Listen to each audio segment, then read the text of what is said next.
This is Andrea Gazzetta. You're here with Andrea Loves Everybody. And I have with me today Josh Meyrowitz. And a few things I love about Josh. Josh is a comedian.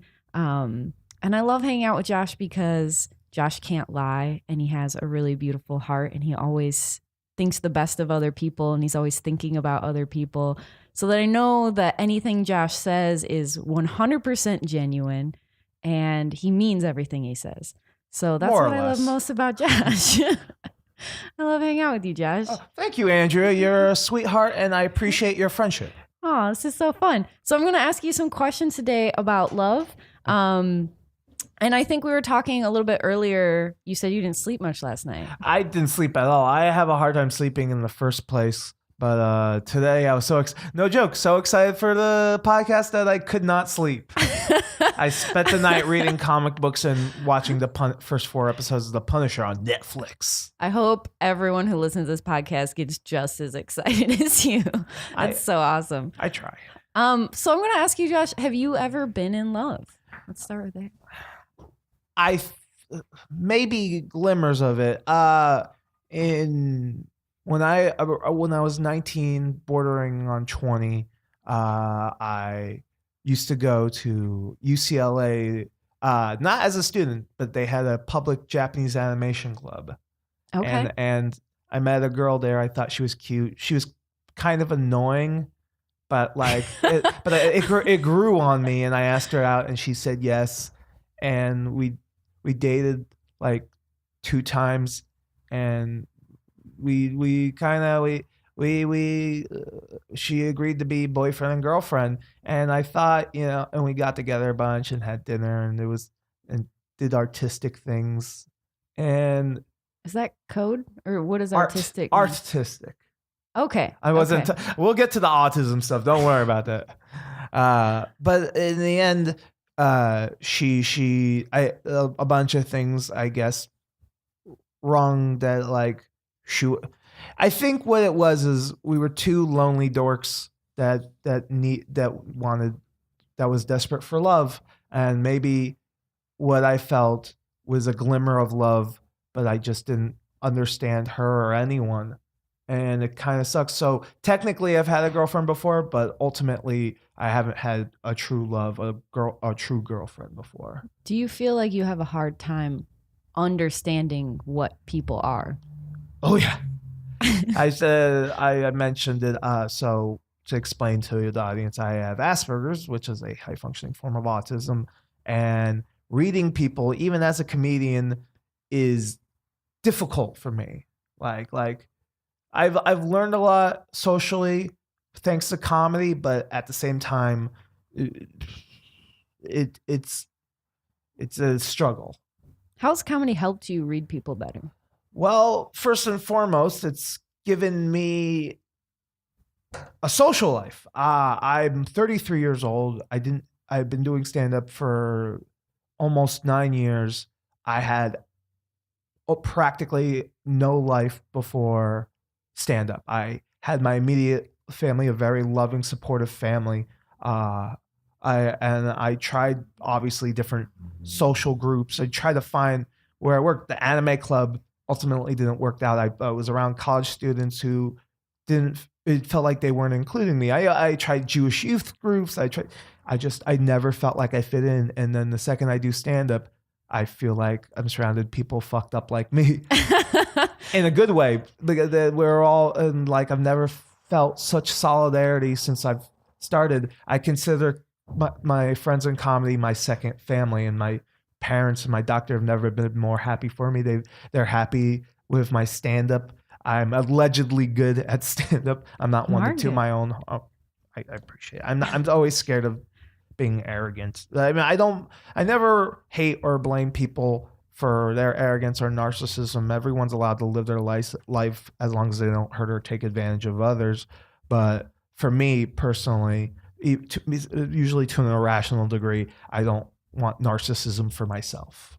Yeah, that's a good quality to have. I think let's talk more about like your relationships with women. Yes, now, of course. if that's cool. Go crazy. You said you went on a date recently? Yes, I did. And this was really good. Speaking of glimmers of love, but not that I am in love yet. I still want to learn about her more, if that's in the picture at all. So I know in the comedy community, I've known this girl for about half a year, and I had a really, but first and foremost, I have to explain to people that I don't mind being in a girl's friend zone at all, because that means I have friends. I barely had friends before stand up. So the fact that I don't just let anyone be my friend, but most people I let be my friend. Yeah. And I'm not going to ever be like, oh, but you're a girl. We blah, blah, blah. No, we're all human beings, and there's solidarity. You're my friend. I'm grateful for your friendship. I hope I don't sound up my own ass or anything. No. I'm friends with this girl. Whenever I, by the way, ask a girl out, I always say, feel free to say no, as long as we're friends, no matter what, because that's the most important thing to me. I feel like I sound like such a twat right now, but like, I cherish friendship, so I don't want them, like anybody else in my life, to run screaming from me. That's a good call. So I asked her out. A fellow comedian friend of mine was like, no, I got the story the wrong way. Okay, so a month ago, my twin brother got married. I have a twin brother who's not autistic at all, perfectly normal, gets puss, he's crazy good. I'm being silly-ish. So he's getting married, and I have no wedding date, even though I have a social life thanks to stand up. I'm still not good with women, in that I'm Mr. Nice Guy. It's who I am. I don't do things to get things from others. I just want to be good to people. The only thing I want from others is the same dignity I would give them. Yeah, but I think that's what's so great about hanging out with you. Is like when I'm out doing stand up, I know I can just hang out with Josh, and I know that I don't have to worry about what his intentions are. Right. Or trust me, I'm a flirt too. If I want to hit on you, I'll hit on you. I'm sorry, I didn't mean to cut you off. That's okay. But I think that's what's so great about you is like, in the comedy community as a woman, you're always looking for who is like a safe person. Like, right. Especially amongst men, because even some dudes that you think like you're just cool and you're just friends can have other feelings about you that they're not open or honest about. And I feel like anytime I'm with you, I know that you're going to be 100% honest about that. Trust me. I hate to get off track. Tangents is a major part of my life. Recently, you inadvertently cleared the air for me, and indirectly having nothing to do with me as well. But you were talking about an open mic, how you like black dudes only. No, that's not true. I thought that's what you said. No, I just not super into white dudes. That's it. All right, but cool. I've dated a lot of different people. Right. I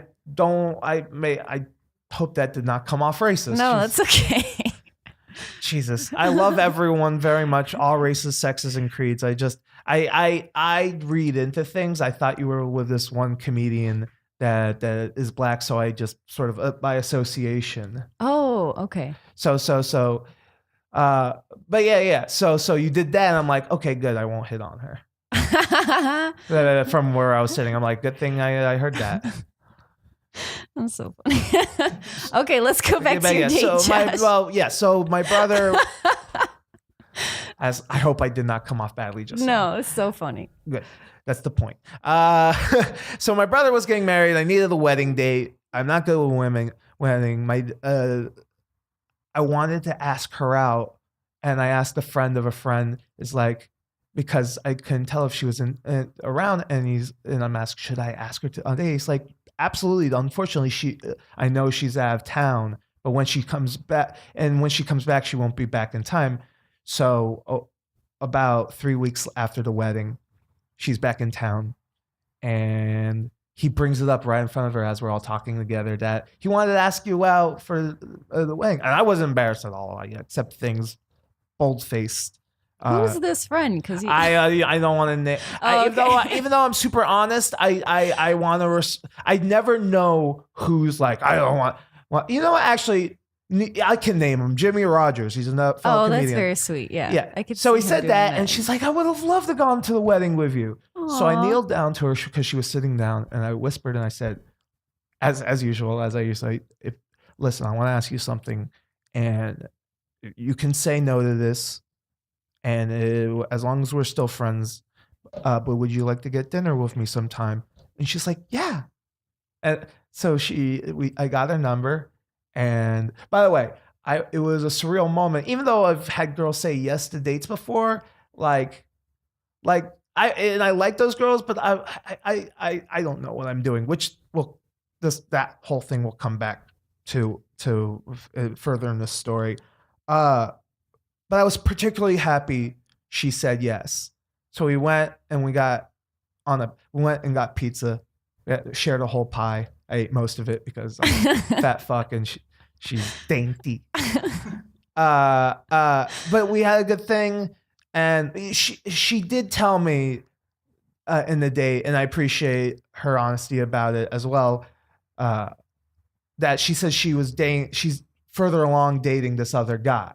Okay. But like she made it sound like, without saying this exact phrase, that I was still had a shot. Yeah. Like I'm still in the running. Yeah. In a sense. But if that's granted, it might be a misperception on my part, and I do have a perceptual impairment, so I have a long list of things, all legitimately diagnosed, thankfully. Especially the autism. Anyways, what was I talking about? So we had a nice first date. I was getting to know her, and by the end of the date, my heart started fluttering.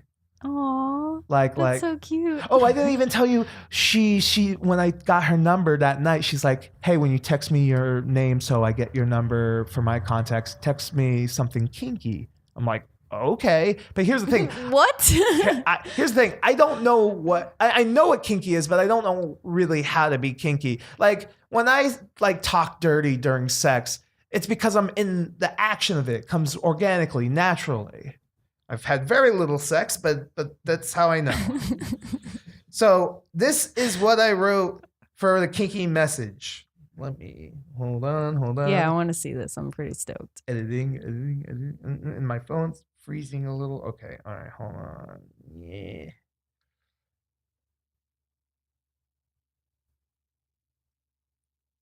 All right, here we go. When I woke up this morning, my penis said hello to me, as it usually does. I said to it, check this out, and showed him a picture of you. My penis was like, wow, she's gorgeous. Who is she? And I said, this lady I'm going to go on a date on and with. And my penis was like, wah! And then he high-fived me and wished me a wonderful time. My penis is a pretty decent dude. That's, yeah, very respectful. And she wrote back, that was perfect. We're bonding. And then we went on the pizza date. Now, and by the way, I hope none of this sounds like because I had a conversation with someone about this. I follow feminist things. I hope it doesn't sound like she can decide whatever she wants. She's not her, just like anyone else, even men or anyone. No one's beholden to me. Nobody's obligated or owes me anything. So when like going out on dates or any of this, I don't own her. She doesn't own me. Just happy to be there. Exactly. Because at the end of the meal, she was like, I went to go pay because they usually say that's the dude's side of things. And she's like, you know what? Because feminist stuff for both of us, I'll pay half. Don't worry about it. It's not, and I'm like, yeah, sure. As long as it's cool. I'm not taking advantage of you. And she's like, yeah, no. And it's kind of after that, every time I see her, my heart's been fluttering a lot. Now I can't say I love her because that would be too rushing it. That being said, in general, I recently come to terms with the fact that I put a lot of pressure on myself when it comes to dates and women, potential romances in general. Like when I'm just talking to you or any other woman, like it's just the same as when I talk to any other person in general. There's no pressure on me, but like when potential romance comes into the deal, I start like too excited, and not in a sexual way, granted, but I get terrified. I hate dating so much. See, that's I just want to hang out. that's a better word that I might start using. I still half like, but I basically don't know what I'm doing, especially with women when it comes to dates. I think it's funny because in a lot of ways, you and I are opposites. You are autistic, so you have a tough time reading other people. And yet I'm extroverted. You're extroverted, whereas I feel like I'm pretty introverted, but I have a tendency to kind of like emotionally feel other people's feelings. Right. And that's really exhausting. And it makes dating really hard because I can kind of feel other people's expectations of me. Yeah. And it makes me uncomfortable because I'm like, oh, these people don't even know me. And like that makes me anxious kind of in an opposite way. So I relate to what you're saying about like being anxious and like. In my case, it's like, I didn't mean to cut you off. Oh, no. It's good. Expectations of myself. Right. This time around, the reason why my heart was particularly fluttering is because she seemed to accept a certain part of my bullshit. Like she didn't mind that I talked as much, if not more, than her during the date. Because we talked about that before the date. Like, you know, it's cool. And plus, when later in the meal, when she told me about the other dude thing, I was like, you know, you sort of get a sense of relief. But at the same time, you know, at least in my mind, if there's still running for potential romance, I don't know. It scares me, and since then, is this kind of like the longest you've had a romantic relationship with someone, or is it still? I don't know. I can't say romantic in the first place. Potentially romantic. Because it's just the first date. It's funny. Sarah Keller, a funny comedian, told me, you would know. She would kiss you on the first date or something. That's not true. See, exactly. It threw me off. Or so, I mean, I might be misspeaking on her behalf. Like she said something along the lines of that. Please, I apologize, Sarah. I know I'm not the best reiterator, but for lack of a better phrasing or term, I think there's a lot of people that want to put rules on dates and they want to read a lot into how other people are feeling and like, well, if he doesn't do this, then he's not really into. And there's all these kind of things that we look for to tell us the future. Whereas like, you really can't know till you hang out with that person. Right. And it's up to that person to decide like what they're comfortable with when that turns. And so I think like all the pressure we put on dating is kind of like, it's too much. See, like there's a part of me that just wants to go headfirst into things because that's the other thing I want to talk about. I rush. I don't know the pace of things. I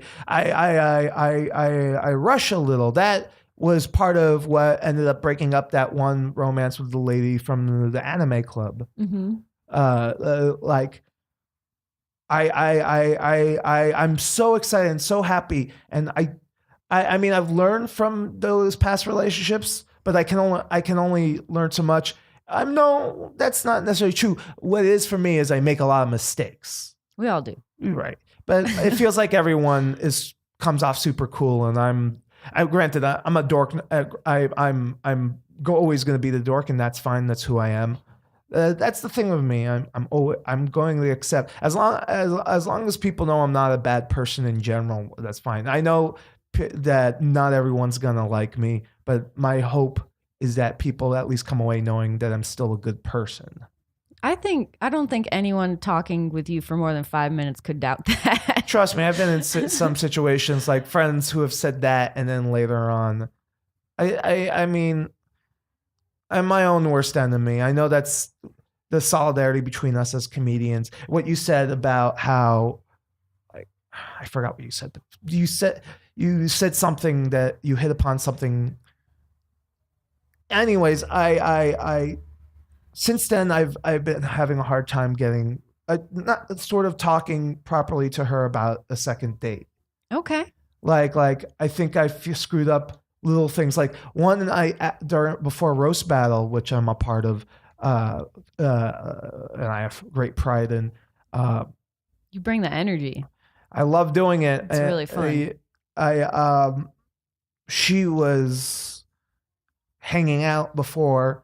And I talked to her and I'm like, hey, do you want to go get, yeah? And she's like, do you want to do that after roast battle? I'm like, I can't. I'm having a problem with my stomach. I feel like if I had taken that midnight meal with her, it would have maybe got us closer. Yeah. But I fucked it up because I That's couldn't read it. but there's no end to tomorrow.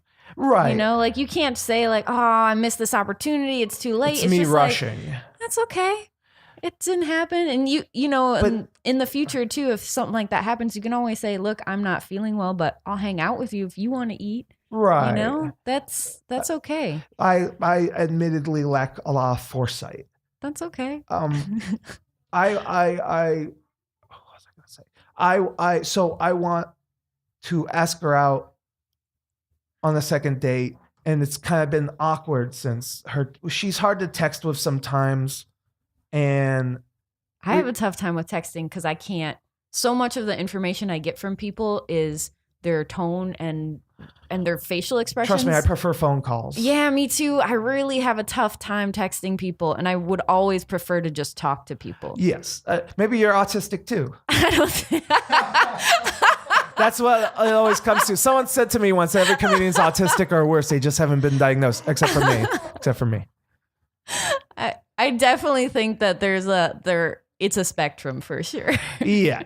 By the way, just quickly, Asperger's apparently doesn't even exist anymore. The spectrum or whatever, they now just classify it as high functioning autism. I still call it Asperger's because some phrasing with jokes and just for joke's sake anyways. Plus, most people don't know that anyway. They still very much refer to it as Asperger's. So can I ask how old you were when you were diagnosed? Like how old your parents knew that you had autism? They didn't. First 14 years of my life, they were so desperate to help me that the doctor that misdiagnosed me with ADD. This is back late 80s. Shit. Early 90s New Jersey. So they had you on speed? Oh no, they had me on Zoloft and Ritalin.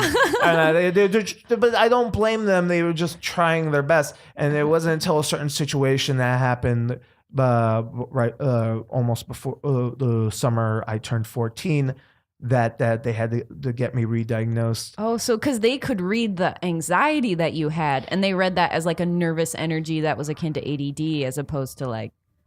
Let me just put it this way: I'm always going to be a special ed kid. So, were you in special ed classes? All my school life. Really? I even still dance like one. But you're really smart. I'm not that smart. But I what was I going to say? So. Wait, I lost my place. Where we were? Oh, so they had re-diagnosed me, especially since we were moving to California, and yeah, he's high functioning autistic. He has Asperger's, and from then on, they tried to give me better medication. It took a long time to find a proper cocktail, especially with puberty in the way as well at the time.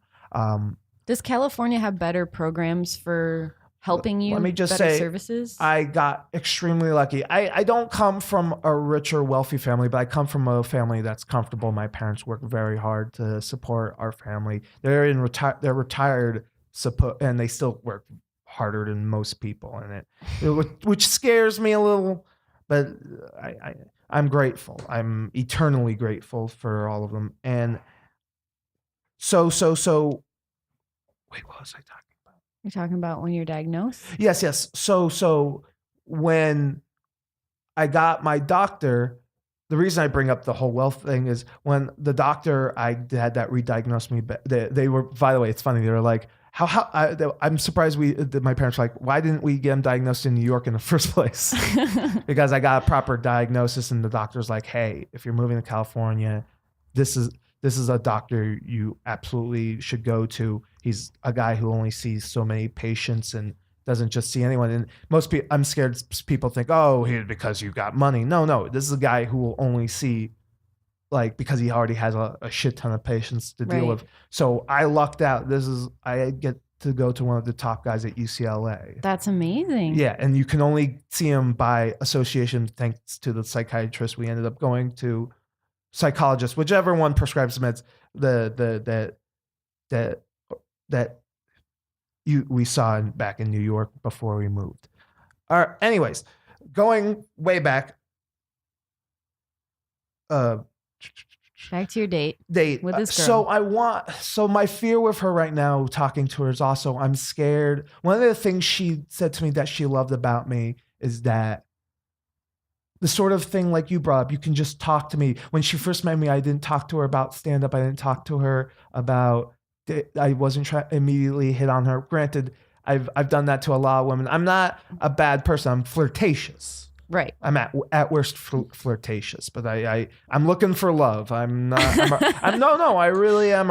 Even though I don't truly understand romance, I want it so badly. I don't want just to fuck. I want to sex with romance, because then you're actually there for each other. You know. What does that mean for you? Like romance. What does that mean for you personally? Companionship. How do you see it being? Okay. Someone of the opposite sex. You don't even have to have sex with. You just someone feminine that understands you on the deepest level.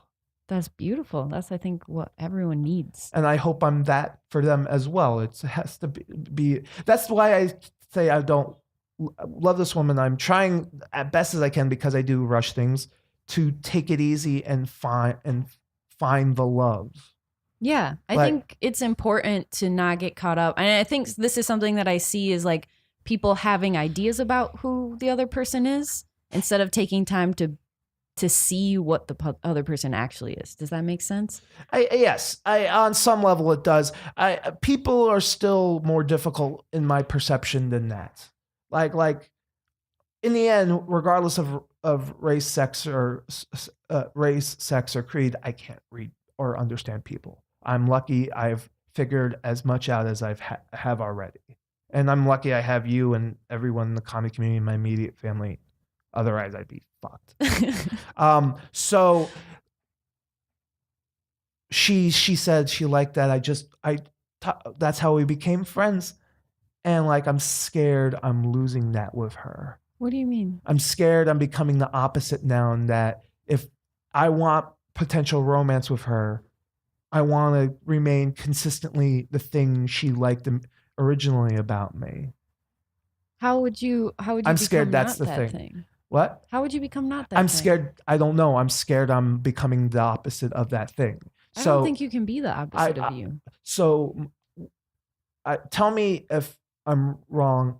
Well, first of all, I've been talking to other friends, especially women, because of their, I feel they have better experience when it comes to dating. So I talked to Sarah, and she's like, you know what? Don't text her about a second date. If she wants that second date, she'll text you. Oh, I disagree. I think you can text her. By the way, I hope this is not shit talking or putting her on the spot. She's a very good person. That's okay. Cool. I just want to make sure I'm not. I think sometimes what happens is like when you're dating someone, it's like, oh, is this too soon? Is this too late? What's this mean? Like, we just worry too much about it. It's just like, if you want to hang out with her, just ask her to hang out. Exactly. Just be like, hey, let's hang out. It's cool. No big deal. Like, if you don't want to be dating anymore, we don't have, just be chill and it's fine. It reminded me of another thing.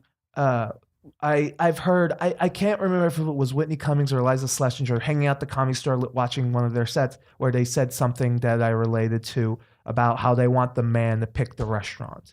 Like, because a lot of the whole woman thing about how they say I don't like it, so you pick the restaurant, and they're like, okay, and they never do. That's not the best description of what I'm talking about. It is nice as a woman when a dude approaches you with a specific time, place, plan. Exactly. When they're like, hey, you want to go out for drinks at 8 p.m. Thursday. I know this sweet bar. They make a good drink. I know the bartender. Like that kind of experience where you feel like as a woman that the dude who's asking you out has a clear idea of what you might like and what is going to happen. Like if a dude texts me and he's just like, what are you doing this week? It's like, dude, do I have to text you a picture of my planner? Like, it's crazy. I have Thursday free. Like, let's plan something. So it's nice to be asked on a specific date and time, because then if you say no, then you're saying no to that time and place and not necessarily that person. Even though I have my own free will, I agree what you're saying. Even though I have my own free will, though, I tend to be caught up in who has my ear last sometimes. So this goes through to when I was the first date. I think I was while I was texting with her, and I was in the car with my dad, and I brought up that I choose a restaurant. He's like, "Don't do that. Let her choose a restaurant. So you give her the choice too. That it's only fair." I'm like, so I'm like, okay, but even though I take into consideration that my dad is 74 years old, and the standards have changed for what how men and women interact.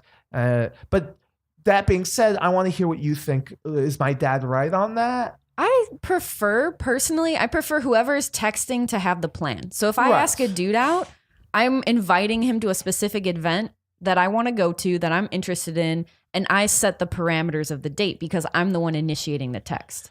But I feel like if the dude initiates the text, if he's the one initiating the date, then I want him to choose that time and place. Right. And I'm usually the guy initiating the text. Yeah. So, and I think that me personally, I might be kind of a weird case because like I don't believe in asking. I don't like when men pay for me. I prefer to keep everything kind of even, and like I prefer to have it to be a back and forth. So I don't know, I'm weird. You're not weird. Like I said in the pizza parlor date, like I'm down with whatever. I'm very anxious and stubborn, but I'm also, on the contrary, at least when it comes to the stubbornness, very outgoing and willing and reasonable. I want to do right by people in general, even if potential romance is not no go, or I just don't want to lose the friendship, because her friendship means a lot to me, like yours and Al, who's in the room with us right now, is like friendship mean. I know I've said this already. Friendship means a lot to me. Because I was so very little experience with it before. Like I had like 2 or 3 friends before stand up, but they were not around a lot. Now I'm around everyone thanks to stand up. Well, it's nice because you can leave your house and you can go out, even if you're alone or even if you don't have plans, and you can see people that you care about, and it's nice on a very consistent level. Yeah. Right. So this all comes to the fact that I want to text her my fear. My only thing my only thing stopping me from texting her fear is our last interaction. Not our exact last interaction, but one of the last interactions we had at the Comedy Store. She told me, because just to explain to the audience, I have, because of my anxiety and my autism, or regardless of which one it's affiliated with, I have a tendency to because of my overplayness. I over apologize. I'm so scared of people that I don't want to do them wrong, because I don't, even though I know the common sensible right from wrong, I never know if I'm stepping on toes or crossing lines. Hence why I'm always scared. I feel I've cut you off in this conversation of the podcast. This is for me to listen to you. It's the whole thing. I got you. But my point being is that I'm so scared of doing wrong that I'll over apologize. So she kind of reacted to it, not in a mean or a mad way, but a usual kind of like, I guess in my perception, slightly irritated, sort of, no, I'll tell you if you did something wrong. You don't have to worry about me. Yeah. And I get that, and I'll try my best to obey it, but it's a very, at this point in my life, very involuntary thing. It's right. It's part of a compulsiveness. Yes, I do very much have OCD, which is not just an autism thing, but more of a Judaism thing. I like to say on stage, I have 2 disabilities: autism and Judaism. I was born with autism, but everything else is my parents' fault. Stupid stuff like that. So I want to text her. And maybe you can help me out with this. Sure, for podcast. Let's do it. I want to text her about my fear of me losing that kind of thing that made our friendship, and that this is what that made our friendship, and that I feel this is like a make it or break it text. Like, and I'll say it, if this, I feel like this is kind of text that says, if you just want to be friends from here on, and if this is too much for you, I totally understand. I don't think you should do that. I think that's putting the cart before the horse a little bit. I think you're anticipating rejection before it's I'm happened. so used to it. Yeah, I think you should just wait it out and just see if she wants to continue hanging out with you. And if something happens where she's like, hey, Josh, you know, I Right. like you, but my feelings are progressing towards someone else, you can say, Yeah. I would rather Yeah. be your friend than anything in the world, and that's Yes. okay. That- So I wouldn't But can I still do text that. her about my fear? I don't Or is know. that like, does that count as an apology of some It sort? kind of is an apology. This is why I bring this Yeah. up. I here's, and that's a little frustrating thing for me because it's so involuntary. I can't control other people, nor would I try to. It's frustrating because I struggle with it so hard. No worries if it's I say, no, this, would you like to go on a date? And she says, I'll think about it. Oh. But that usually means probably a no. Yeah. Yeah. Yeah. But I'm frustrated at myself. And so when I was walking away for the night from the comedy store, I went right back to talk to her and apologize for I felt I was thoughtless and inconsiderate. And she still graciously accepted me. It's a little frustrating that I couldn't date her. I don't know. Maybe she's being, hopes and dreams that maybe she is really actually thinking about it. And if I come back to her in 2 weeks and ask her again what she thinks, maybe she'll say yes. That's a hope. That's entirely fiction for the most part. But I think though, Josh, I think that even if people say no to you, I think especially in the comedy community, we kind of know how you are, and we know no one's ever going to get mad at you. right, You know what I mean? unless deservedly so. I trust me. I hold myself accountable. All my excuses are legitimate. I didn't mean to cut you off. That's okay. We should probably start wrapping up soon. Yeah, let me just say that. What was I going to say? Wait, what was this whole? What we were just talking about? We're talking about you texting this girl, and Right. I think that if you are going to text her, hey, let's go out this time. yeah, this just ask her out again. Just Yeah, see what happens. Just let it. That's kind of something that we all have to learn to do when we love other people, is to not be too afraid of what might happen, but try to just Right. accept what is today. And just let's see what tomorrow is. I have a friend, one of my best friends, Victor, who I call my love guru, and I can't wait to have him on the podcast. He is a really beautiful person because he's polyamorous, so he loves many people. Right.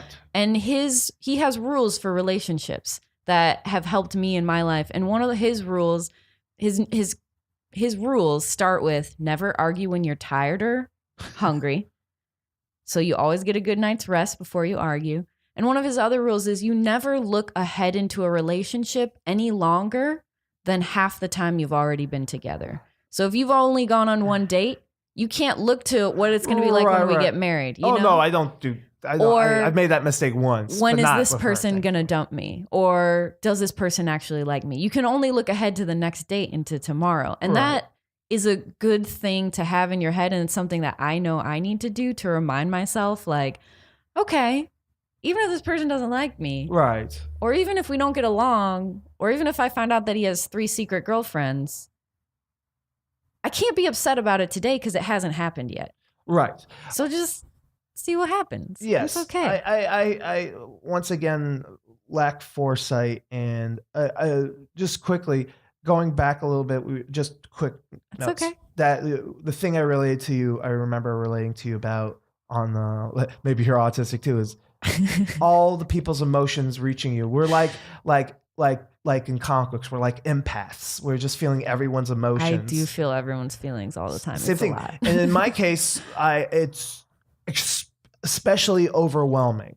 Yeah. So when my thoughts start combining about how I'm perceiving this girl I really like it starts overwhelming. My brain starts going everywhere, and so it's very frustrating.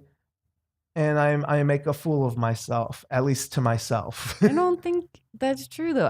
I mean, I think that's what's so beautiful about you though, right? Is you see this as like, oh, this is a limitation that I have, but it's also the most beautiful thing about you. So and you can't have one without the other. And I think that's what's so great about it. I agree. I obsess. I don't do the bad kind of obsessing in terms of like something that would be extreme. I obsess over little things and what could mean, and that's where misperceptions can start.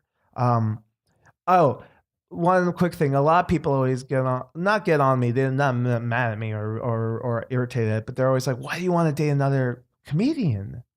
Oh, and I'm like, that's a whole other can of worms. well, no, I want it. Well, I quickly say that it's because I can't relate to women for the most part outside of the comedy. Right. It doesn't bother me. I don't think if you love someone, I think I could end a relationship with another comedian so they would feel comfortable enough to still be in the same room, comedy club. Yeah. And if you love someone, you don't want them to be uncomfortable to be around you. You really want to be. That's why I want to date them, because I'm already their friend. Right. I want to date a friend. I don't want to just jump in with someone I haven't met yet. That I'm not entirely against it, but I prefer to be with someone I'm friends with beforehand, even just for a little bit. I think you can. I have dated other comics. I'm going to throw that business out there. Yeah. But every comic that I've dated, the way that our relationship ended was very open. It was two people being honest with each other. And if from the whole time you're honest with that person, I still love those people. I still think they're great. I still see them around and like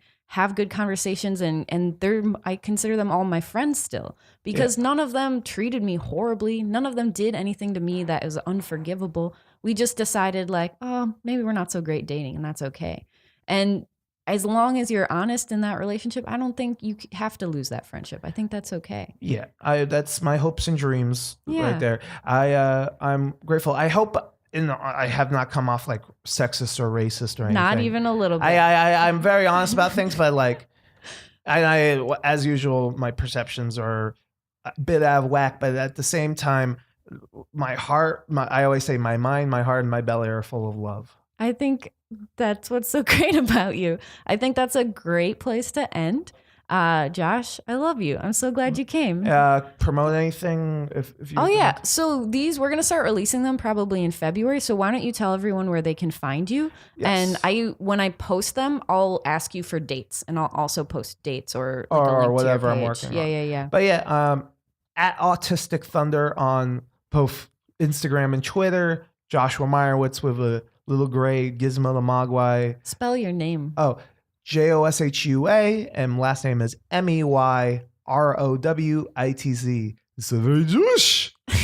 I'm part of Roast Battle. I am their chant master. Oh yeah, every Tuesday, come check him out. Sweaty. He's got his shirt off, ladies. Yes. See my glorious dad bod. My glorious. How I've gotten dates with this body, I have not known. Maybe they actually no, I don't. It's so sweaty, but his personality is amazing. I love you too.